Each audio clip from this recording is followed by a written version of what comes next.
Bagaimana kalau guru itu tidak mengikuti dulu visi misi, tidak tahu, lalu bagaimana mau menerapkannya itu kepada siswa?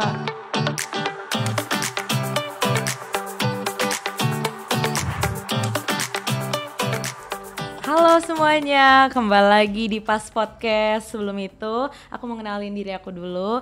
Perkenalkan, nama saya Cinta Octavia dan kita kedatangan tamu yang sangat spesial yang sudah purna tugas, yaitu Mem Tuti. Halo. Halo Mem. Apa kabar juga? Baik Mem, puji Tuhan. Amin. Mem, boleh kenalin dulu biodata Mem, siapa iya. gitu nama. Namanya lengkap nggak ya? Boleh, singkat juga boleh. Iya. Ya, nama saya Lis Indriastuti Hardiningsih. Ya, tapi biasanya dipanggil Mem Tuti. Yang paling kenalnya Mem Tuti ya. Ya, itu. Jadi saya bekerja di perguruan Advent Salemba selama kurang lebih 40 tahun. Wow, lama banget Mem. Iya.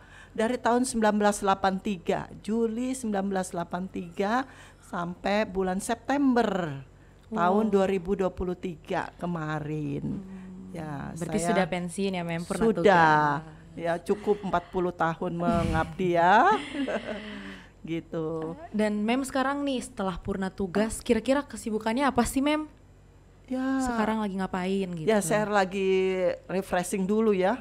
Capek lumayan 40 tahun ya. Iya Mem, lama Ya, banget. jadi istilahnya refresh dulu lah gitu, bagaimana selama ini yang sudah energinya mungkin yang sudah terpakai. Harus bangun pagi, tadinya jam 4 harus bangun, jam 5 sudah berangkat sekolah, jam 6 saya sudah di sekolah ya. Kemudian selama 40 tahun loh. Jadi habis itu ya sekarang saya masih refreshing dulu, relax lah. Masih relax dulu gitu. Iya, nyadengin diri dulu ya Mem. Iyalah. Iya, sudah lama banget mengabdi ke perguruan Advent Salemba. Iya, gitu. Kan Mem udah mengajar selama 40 tahun nih Mem, udah lama banget. Bahkan saya pun baru nggak sampai segitu, sekitar 1/4 dari 40. Masih Umurnya ya? Iya, umurnya Mem. Mem udah lama banget, saya dari belum lahir, belum di embrio Mem udah ngajar, keren banget. Iya, terima kasih. Nah Mem, di podcast ini saya mau nanya nih, ada beberapa pertanyaan yang mau Iya, saya tanya ke oke, Mem. silakan. Yang pertama, kira-kira menurut Mem, apa sih peran guru untuk setiap anak dalam menerapkan visi dan misi sekolah perguruan Advent Salemba? Oh iya, jadi setiap guru itu harus menerapkan misi visinya dulu dalam dirinya, baru dia akan memberikan itu kepada siswa-siswanya. Bagaimana kalau guru itu tidak mengikuti dulu visi misi, tidak tahu, lalu bagaimana mau menerapkannya itu kepada siswa? Sulit juga. Jadi guru itu harus menjadi panutan dulu ya, supaya siswa-siswa itu bisa juga melihat visi misi yang diberikan oleh sekolah itu juga akan bisa mereka lakukan karena dilakukan oleh seorang guru ya. Jadi bagaimana itu menerapkan kepada siswa ya, itu yang utama. Guru itu harus menjadi contoh untuk menerapkan misi dan visi daripada sekolah itu dalam diri guru itu, baru guru itu akan bisa menerapkan kepada siswanya. Seperti itu kira-kira. Berarti harus dimulai dari guru sendiri ya Mem, Betul. baru kasih contoh Iya, ke betul. anak-anaknya. Kalau Iya. nggak dari guru, mau dari siapa lagi? Betul, gitu. Oke, bisa ya Mem buat pertanyaan selanjutnya? Boleh. Oke, untuk pertanyaan kedua, kira-kira bagaimana sih cara Mem Tuti memahami setiap perbedaan karakteristik siswa dan siswi di sekolah? Karena kan banyak banget nih kepribadian, apalagi Mem sudah 40 tahun mengajar, ada banyak anak yang masuk dan keluar dari sekolah sudah tamat. Pasti banyak banget anak-anak yang kepribadiannya yang berbeda-beda. Gimana sih cara Mem untuk memahami gitu loh setiap perbedaannya? Ya, apalagi saya sebagai seorang ibu ya, saya juga punya anak ya. Waktu kuliah juga kita diajari namanya psikologi ya, psikologi pendidikan, psikologi perkembangan, atau yang disebut dengan development psychology, lalu adolescent psychology untuk dewasa, child psychology. Jadi kita sudah belajar duluan. Jadi kalau mau jadi seorang guru harus siap bagaimana menghadapi siswa yang beraneka ragam sikap, ya. Jadi latar belakang yang berbeda, ya, di mana mereka memiliki pendidikan yang berbeda dari orang tuanya. Ada mungkin orang tua yang keras, ada yang mungkin yang dengan lembut, ya. Jadi itu juga guru itu harus memahami itu. Jadi guru, apalagi saya karena seorang wanita, harus selalu gampang merangkul murid. Jadi murid itu adalah seperti saya anggap anak saya sendiri. Jadi kadang-kadang kita harus bisa, anak itu bisa curhat sama kita, sehingga kita bisa mengetahui masalah apa yang dia hadapi. Jadi kalau masalah itu bisa kita tahu, ya kita bisa nangani siswa itu. Jadi pendekatan kepada siswa, dirangkul. Ya, saya tidak segan-segan, saya anggap anak itu ya seperti anak saya sendiri. Jadi dulu kalau ulang tahun ya mungkin apa, saya kasih ya mungkin ya istilahnya sekarang ini dibilang cipika-cipiki kayak anak sendiri ya, tapi kalau laki-laki susah ya. Tapi kalau anak laki-laki nggak mungkin masalah itu karena ini dianggap ibunya. Ya, tapi kalau istilahnya guru pria begitu ya nggak mungkin ya. Tapi karena saya seorang perempuan, ya murid itu saya anggap seperti anak saya sendiri. Jadi saya anggap mereka itu, setiap anak itu pasti punya masalah. Masalah itu kita bisa tangani dengan kasih sayang, perhatian, ya, dengan bisa diajak bicara. Karena kalau kita tidak tahu latar belakang anak itu, kita tidak akan sulit untuk menangani masalah yang dihadapi oleh masing-masing anak. Begitu kira-kira. Baik, apa kira-kira masih ada yang kurang puas? Sudah jelas banget, Mem. Berarti kita harus mengenal dulu ya baru bisa memahami. Betul. Kayak istilah tak kenal maka tak sayang. Betul, iya. Jadi kita harus tahu dulu karakternya gimana, baru kita bisa tahu benar apa yang dia alami, apa yang permasalahan dia, gitu ya, Mem. Oke, Mem. Dan udah siap untuk pertanyaan selanjutnya? Silakan. Oke, untuk pertanyaan ketiga, Mem udah lama banget kan, udah sekitar 40 tahun tuh mengajar. Apa sih suka dan duka Mem Tuti selama mengajar di sini? Pasti kan ada sedihnya, senengnya, karena banyak yang dialami. Harus tiap hari, tadi yang Mem bilang ke sekolah jam 4 pagi, bangun jam 4 pagi, jam 5 udah berangkat. Pasti banyak struggle yang Mem alami. Kira-kira pasti ada juga kan Mem yang Mem suka gitu. Apa sih kesan dan pesannya? Iya. Maksud saya suka dan duka Mem Tuti. Mungkin saya orang tua saya latar belakang juga guru. Mungkin saya juga punya punya background senang jadi guru, ya. Senang jadi guru. Jadi masalah itu karena dengan penuh sukacita, dengan hati yang gembira mau bekerja untuk melakukan mendidik anak bangsa, ya. Itu bagi saya suatu kebanggaan kalau mereka itu memang bisa berhasil, ya, menjadi anak yang baik, ya. Kita bisa, mereka mengadakan perubahan dan sebagainya. Tapi yang saya sedih kalau istilahnya jangan sampai anak itu bisa keluar dari sekolah serasanya saya gagal untuk mendidik, ya.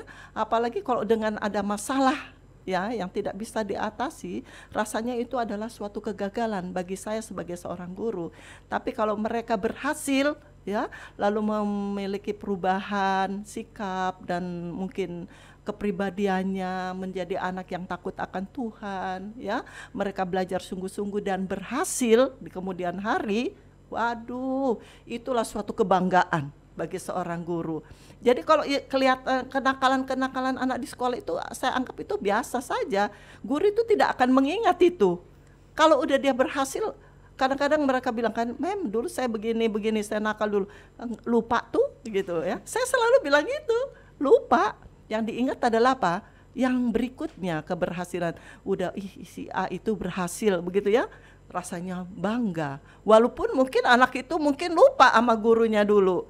Mungkin masa bodoh atau Islam nggak ingat gitulah ya. Istilahnya kata ininya ya, kurang baiknya gitu ya. Tapi itu suatu kebanggaan bagi seorang guru bila mana siswanya itu menjadi anak yang berhasil gitu dan takut akan Tuhan. Itu yang utama. Berarti Mem udah anggap anak didik murid-murid Mem ini udah kayak anak sendiri ya, Mem. Betul. Kayak ibu yang bangga ngeliat anaknya berhasil. Betul, semua. Iya. Walaupun sebandel senakal apapun mereka, Mem tetap bangga apa yang mereka udah dapatkan. Iya. Gitu. Untuk pertanyaan keempat, ini tentang apa sih hal-hal yang memotivasi Mem Tuti sehingga Mem tuh udah setia 40 tahun mengajar jadi guru dan sudah menyelesaikan jabatan Mem menjadi seorang guru di sekolah Advent. Iya. Aduh, yang memotivasi saya ya, yaitu saya suatu kebanggaan bagi saya kalau bisa mendidik, ya, mendidik siswa itu menjadi orang yang berhasil, ya, itu suatu kebanggaan. Jadi memotivasi saya adalah keberhasilan siswa itu, ya, memotivasi saya. Saya senang sekali kalau siswa-siswa yang memang yang dikatakan tadi berhasil dan menjadi orang yang terpandang banyak sekali, apalagi kalau saya lihat di gereja-gereja menjadi ketua jemaat, menjadi orang yang aktif di gereja, lalu di pemerintahan, di masyarakat, mereka itu menjadi orang yang berhasil. Banyak sekali yang saya rasakan, sukacita yang saya miliki di dalam diri saya. Jadi kebanggaan saya memotivasi, saya mau dulu melayani pekerjaan Tuhan di bidang pendidikan, mendidik siswa-siswa bukan hanya untuk menjadi berhasil di dunia ini saja, tapi saya inginkan mereka itu menjadi orang-orang yang takut akan Tuhan, dan kalau bisa nanti bisa menjadi pewaris kerajaan sorga yang Tuhan janjikan bagi kita semuanya. Itu yang merupakan motivasi bagi saya. Jadi saya setia untuk memberikan pendidikan atau mengajar siswa-siswa 40 tahun sampai masa purna bakti saya. Itu kira-kira seperti itu. Nah, ada yang kurang mungkin? Enggak, cukup Mem. Keren banget Mem. 40 tahun tuh lama banget loh Mem. Mem setia banget sama perguruan Advent Salemba, mengajar dalam waktu yang sangat lama, bukan cukup lama, sangat lama, 40 tahun. Dan untuk yang terakhir, kira-kira apa pesan dan kesan Mem untuk generasi muda saat ini? Generasi muda ya, jangan gampang putus asa, ya, tetap semangat, ya, tetap semangat. Ingat bahwa masa muda, ya, di sekolah ini pun kalian masa muda adalah harapan bangsa. Terlebih bukan harapan bangsa saja, tetapi harapan Tuhan menjadi anak-anak yang memang takut akan Tuhan.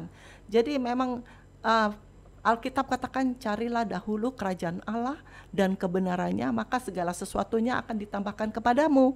Itu harus diingat bahwa istilahnya masuk di perguruan Advent Salemba tidak salah pilih, karena kamu atau kalian akan mengutamakan Tuhan terlebih dahulu sesuai janji Tuhan tadi, ya, carilah kerajaan Allah dan kebenarannya, segala sesuatunya akan ditambahkan kepadamu. Itu pasti, janji Tuhan itu tidak pernah tidak pernah meleset, ya, janji Tuhan itu pasti.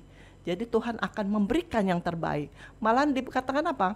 Kalau kamu yang setia, kamu tidak akan pernah menjadi ekor, kamu akan menjadi kepala, ya, kepala. Jadi istilahnya kalau kepala berarti kita akan terpandang, ya, terpandang, menjadi orang yang terpandang, yang bisa dihormati dan diakui oleh manusia, terlebih pada Tuhan. Tetapi ingat, kita harus rendah hati, tidak sombong, ya, kita tidak sombong, karena segala sesuatu itu bukan dari diri kita, kemampuan itu. Seperti saya 40 tahun bisa mengajar di sekolah ini bukan karena kemampuan saya, tapi karena saya selalu mengandalkan Tuhan di dalam hidup saya, selalu berlutut kepada Tuhan, minta kekuatan supaya dikasih akal budi, dan saya bisa membimbing, mengajar siswa-siswa yang Tuhan sudah percayakan kepada saya melalui sekolah perguruan Advent Salemba, sehingga nama Tuhan itu yang dimuliakan, bukan Ibu Tuti loh yang dimuliakan, tapi ya, nama Tuhan. Ya, nama Tuhan. Ya. Jadi segala sesuatu itu hanya berserah kepada Tuhan saja. Seperti itu, Nak. Jadi tetap semangat, ya, belajar sungguh-sungguh, ya, berjuang, ya, perjuangan, ya, seperti Mem berjuang, ya, dari rumah dulu pagi, jauh-jauh rumah Mem, tapi sampai bisa di sekolah dan bisa mengajar sampai waktunya dan bisa mengalami masa pensiun. Itu tidak mudah. Ada orang yang di tengah jalan sudah apa? Sudah lewat. Ya, saya masih bisa mengalami. Sudah bekerja, lalu saya bisa apa? Mengalami masa-masa pensiun dengan keluarga saya. Itu adalah suatu sukacita yang besar yang saya bisa rasakan hingga saat ini. Berarti karena kasih Tuhan dari banyak badai yang Mem udah laluin sampai bisa sampai sekarang, itu karena kasih Tuhan ya Mem. Amin. Iya betul. Kita bukan apa-apa tanpa Tuhan ya Mem. Betul, itu yang utama. Iya. Jadi sekian aja untuk podcast kali ini. Sebelumnya terima kasih Mem sudah mau meluangkan waktu untuk hadir di podcast di Pas Podcast. Makasih ya Mem. Sama-sama. Maaf merepotkan. Enggak sayang. And thank you semuanya dan teman-teman yang sudah nonton dari awal sampai akhir. Sampai jumpa di podcast selanjutnya. Dadah. Dadah. Tuhan memberkati. Tuhan memberkati.